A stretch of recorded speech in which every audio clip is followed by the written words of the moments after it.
नमस्कार दोस्तों, स्वागत करते हैं आपका अपने यूट्यूब चैनल एडू अड्डा पर। तो आज हम बात करने वाले हैं सीबीआई को यूपीपीएससी के अफसरों की जांच की मिली इजाज़त। 2010 के इस भर्ती में हुआ था धांधली। तो चलिए जानते हैं क्या मामला है, पूरा मामला के बारे में। और अब तक आप हमारे चैनल पर नए हो तो चैनल को सब्सक्राइब करके बेल आइकन को प्रेस कर दीजिएगा। बात करते हैं सबसे बड़ी अपडेट को लेकर। तो देखिए, यहाँ पर यूपी के अपर निजी सचिव एपीएस भर्ती 2010 में कथित धांधली की जांच में सहयोग न मिलने पर केंद्रीय जांच ब्यूरो यानी कि सीबीआई के अल्टीमेटम का असर दिखने लगा है। उत्तर प्रदेश लोक सेवा आयोग ने एपीएस भर्ती 2010 की सीबीआई जांच में संदिग्ध रूप से संलिप्त पाए गए अपने अफसरों की जांच करने की अनुमति 4.5 साल के बाद दे दी है। इसके फलस्वरूप आने वाले दिनों में सीबीआई जांच में तेजी की उम्मीद जताई जा रही है। सीबीआई के निदेशक प्रवीण सूद ने 26 मई को यूपी के मुख्य सचिव को भेजे पत्र में 2 टूक कहा था कि यदि 30 दिनों में लोक सेवा आयोग की ओर से कोई ठोस प्रगति नहीं की जाती है तो सीबीआई को इन जांचों में पूछताछ को अपर्याप्त सहयोग के कारण समय पूर्व बंद करने का निर्णय लेना पड़ सकता है। सीबीआई का पत्र मिलने के बाद आयोग ने 25 जून को सीबीआई को जांच की अनुमति भेज दी है।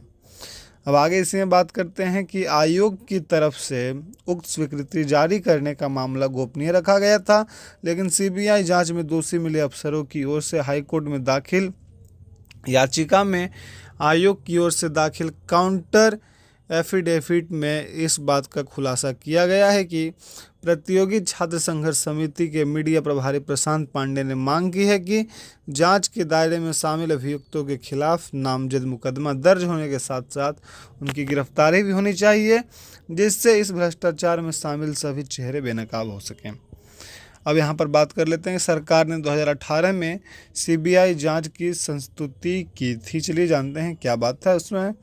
तो उत्तर प्रदेश सरकार ने 4 सितंबर 2018 को उत्तर प्रदेश लोक सेवा आयोग की एपीएस भर्ती 2010 में बरती गई अनियमितताओं की सीबीआई से जांच कराने की संस्तुति की थी। सीबीआई की प्रारंभिक जांच में आयोग में कार्यरत कुछ अफसरों के विरुद्ध भर्ती में अनियमितता बरतने के पुख्ता प्रमाण मिले थे। इसके बाद अगर हम बात कर लेते हैं तो सीबीआई ने 30 दिसंबर 2020 को शासन में नियुक्ति विभाग से तत्कालीन परीक्षा नियंत्रक आईएएस अधिकारी प्रभुनाथ के विरुद्ध तथा लोक सेवा आयोग के अध्यक्ष से आयोग के 3 अफसरों के खिलाफ भ्रष्टाचार निवारण अधिनियम के तहत जांच करने की अनुमति मांगी थी। नियुक्ति विभाग ने तत्कालीन परीक्षा नियंत्रक के विरुद्ध कार्रवाई की अनुमति दे दी थी, लेकिन लोक सेवा आयोग ने अपने अफसरों के विरुद्ध जांच करने की अनुमति नहीं दी थी, जिसके चलते सीबीआई की ओर से 4 अगस्त 2021 को इस मामले में जो एफआईआर दर्ज कराई गई है उसमें तत्कालीन परीक्षा नियंत्रक का नाम तो था, लेकिन आयोग के अफसरों का नाम का खुलासा नहीं किया गया था। जांच आगे बढ़ाने के लिए सीबीआई लगातार आयोग से अनुमति मांग रही थी और शासन से भी हस्तक्षेप करने का अनुरोध किया जा रहा था, लेकिन आयोग से अनुमति नहीं मिल रही थी। इसी के साथ साथ आयोग की सबसे विवादित भर्तियों में से एक है एपीएस 2010। जानते हैं क्या हुआ? एपीएस भर्ती 2010 सबसे विवादित भर्तियों में से एक है। इसमें अधिकारियों को अपने विशेषाधिकार के दुरुपयोग करने का दोषी पाया गया था। 250 पदों पर की गई एपीएस भर्ती 2010 में हिंदी आशुलिपिक परीक्षा में अवैध तरीके से नियम बदलकर कुछ लोगों को तृतीय चरण की परीक्षा में शामिल करा दिया गया था।